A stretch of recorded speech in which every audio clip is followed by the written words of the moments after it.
After being abducted, a young woman makes her way back home. When she reaches the house, she alerts her sister of sinister things being done to her and other young girls. The sister takes her to the police station. A reporter overheard her account and decided to follow up the story. What he uncovered was the first human trafficking ring in Mexico. This article raised waves and forced authorities to act. They show up to the home of the González Valenzuela sisters, better known as Las Poquianchis.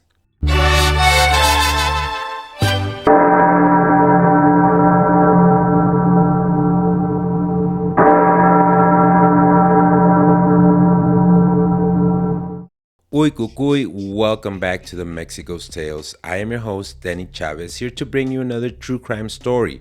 This one is considered by many as the story that started true crime reporting in the Mexican media, as it took place in 1964 in the town of San Francisco del Rincón in Guanajuato. The claims made by one of the victims were so horrendous that the public outcry made authorities investigate what was happening in this place. And what they found was definitely something that would stay forever in the common collective. But before we delve into the story, I want to thank you for being a part of our community. If you haven't done so, please subscribe to the channel, leave a like, share your comments with us with suggestions for future episodes. As you know, all we talk about here are ghost stories, urban legends, conspiracy theories, and true crime hailing from Mexico. However, we are open to tales from anywhere in the world. Also, if you know of someone or you yourself have had any paranormal encounter or crazy story that you would like us to feature in the channel, we want to hear all about it. Send us your stories to mexighostales@gmail.com. We are working on some new sections for the channel and we want you to be a part of it. With all of this said, we will jump into today's tale. This one involves CA, human trafficking, murder, and torture, so viewers' discretion is advised.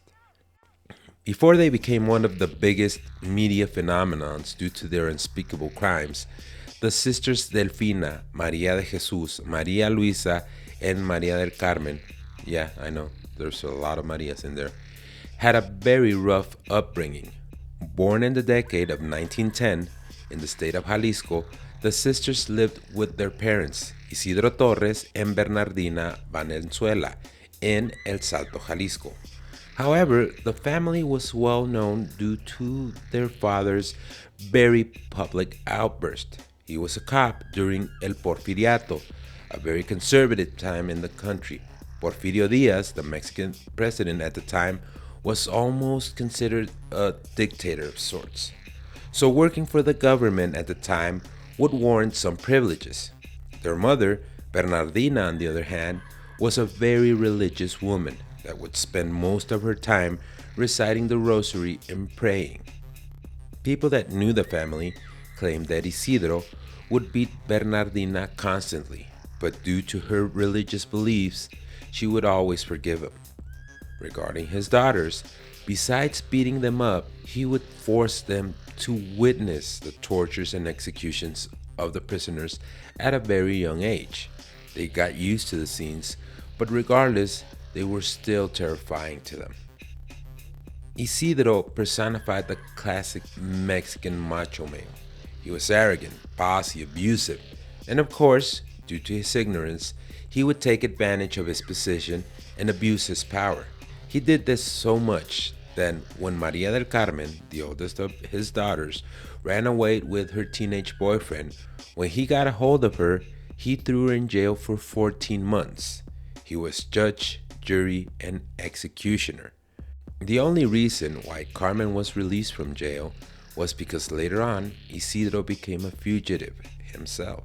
Authorities charged him with the murder of a suspected criminal by the name of Felix Ornelas. He shot him in the back of the head. To avoid capture, Isidro changed his name from González to Torres. This way, he was able to flee the town along with his family. Later, a much older man, owner of a grocery store, paid for Carmen's bail in exchange for her to become his wife. They had a child together, who was later known as El Tepo, and he played a major role in this story, but we will get back to him later on. In 1935, the Gonzalez sisters worked in a textile factory, but the pay was so low they could barely make ends meet. But this was their way to independence and to get away from the dysfunctional household. Soon, an opportunity would come knocking at their door, and the sisters would take advantage of it. El Gato was their way out of the precarious situation. El Gato was a well known criminal at the time, and Maria del Carmen soon started a relationship with the guy in 1938. Both El Gato and Carmen opened up a bar together. Everything was legal, and things started looking up for the older Gonzalez sister. They soon started hiring girls to dance with the Patreons, but nothing out of the ordinary. These girls are known as ficheras, and these ladies would hang around these bars and charge money for the man to dance a couple songs with them or have a conversation. El Gato started educating the Gonzalez sisters in the bar business. He hooked them up with connections, showed them tricks and tips on how to get authorities to turn a blind eye to the bar's activities in case they ever needed it.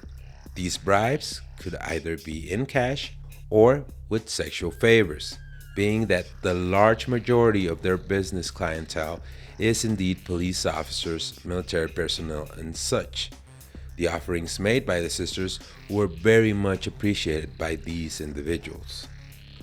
Months passed by, and El Gato and Carmen relationship started to fade out. This was mainly because El Gato was an alcoholic and could not keep his hands off other women.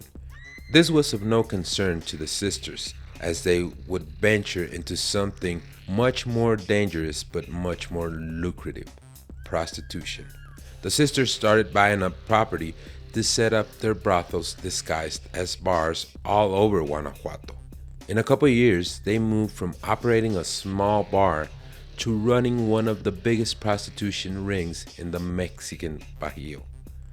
In 1954, the sisters expanded out of Guanajuato to Lagos de Moreno in the state of Jalisco, opening up a second brothel known as Guadalajara de Noche. And soon they opened up another one known as La Casa Blanca, or the White House. Epstein vibes, I guess.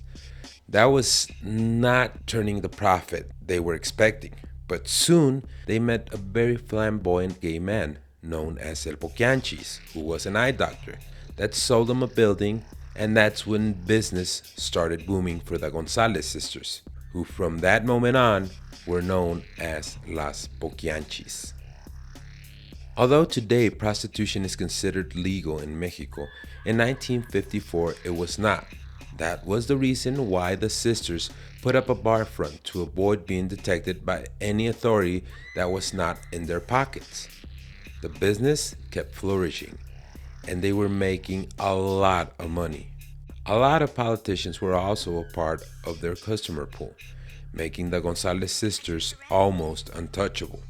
So much so that the mayor of Lagos de Moreno was the one that would grant the permits as long as he would get his way with their girls.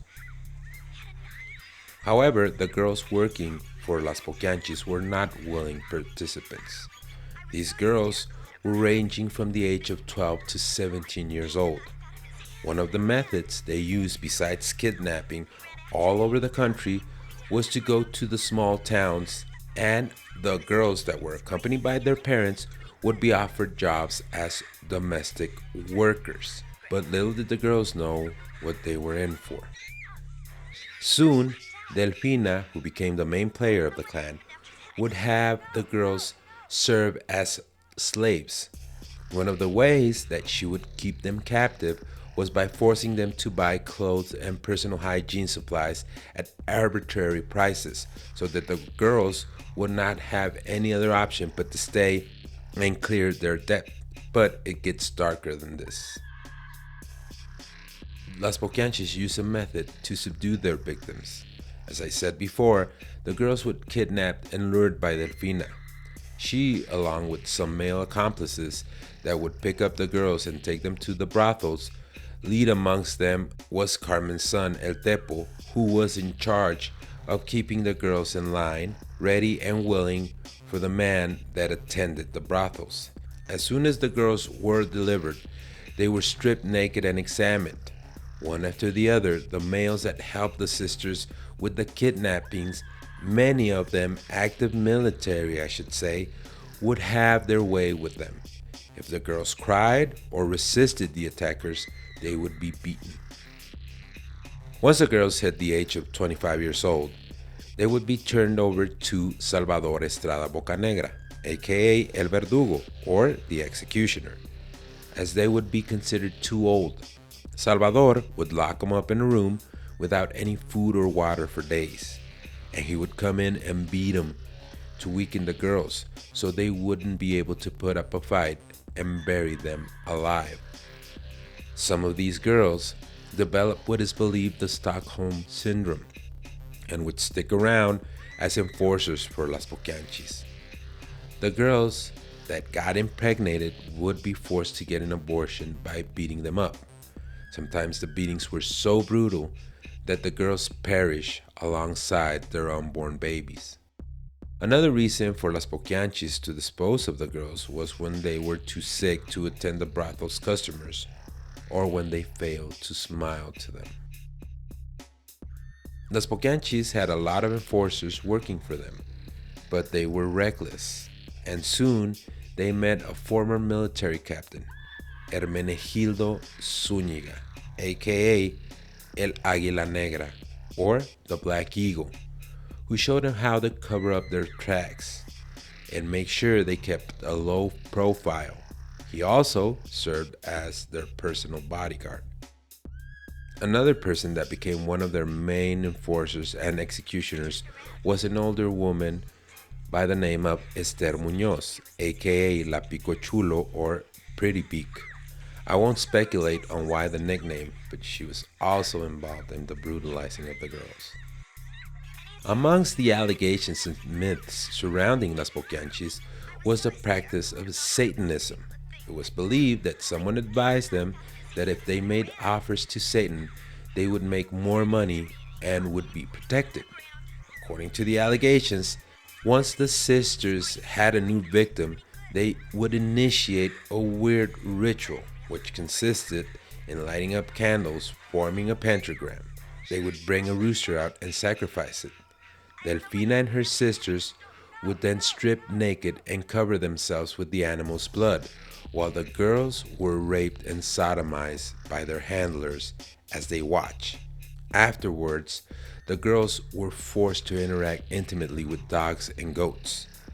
I highly doubt this took place as the sisters would have certain limitations.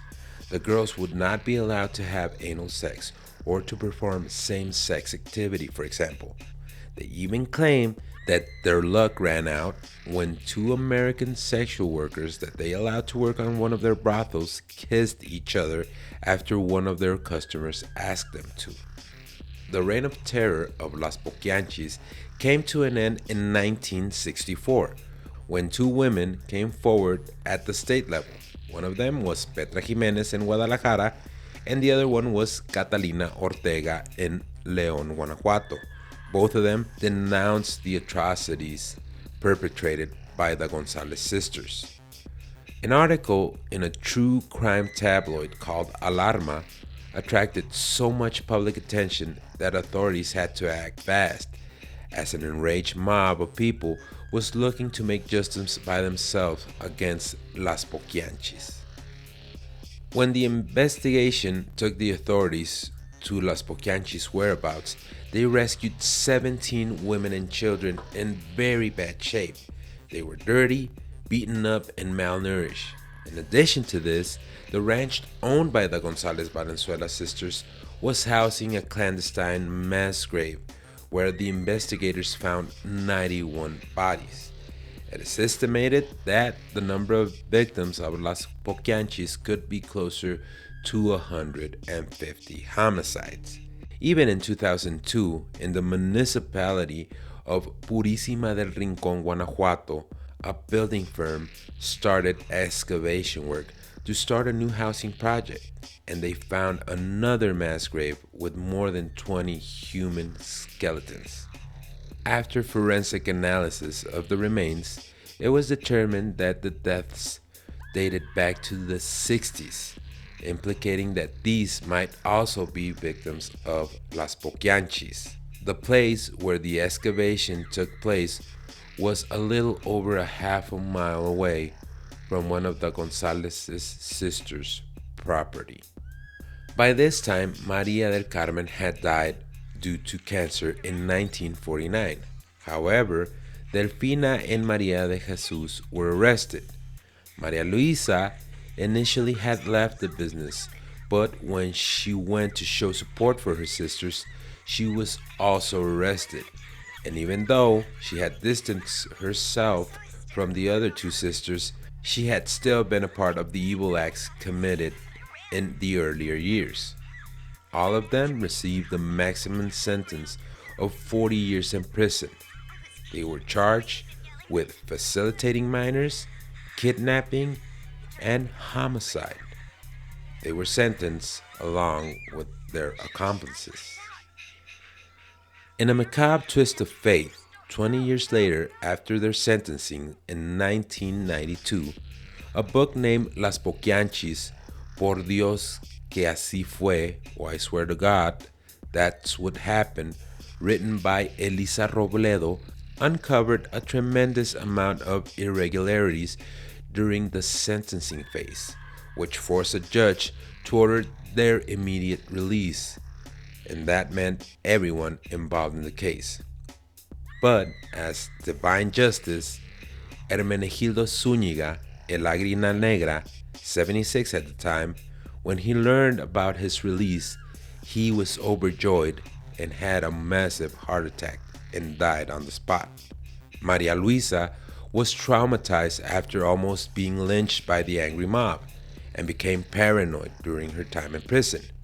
She was later diagnosed with cancer and died while still in custody. Maria de Jesus was released and married a 64-year-old man that she met in prison.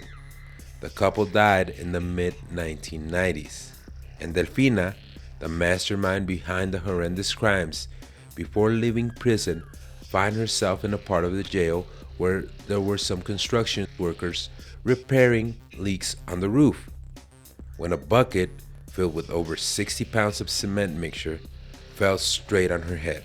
This did not cause her immediate death. However, she spent 2 weeks in pain and agony till finally the injuries claimed her life. And with that, we come to the end of another Mexighost Tales. I hope we won a like and a subscription from you. Don't forget, you can also find us on Instagram, TikTok, and Facebook as the Mexighost. And we will see you on the next one, where we will explore another part of Mexico's other history.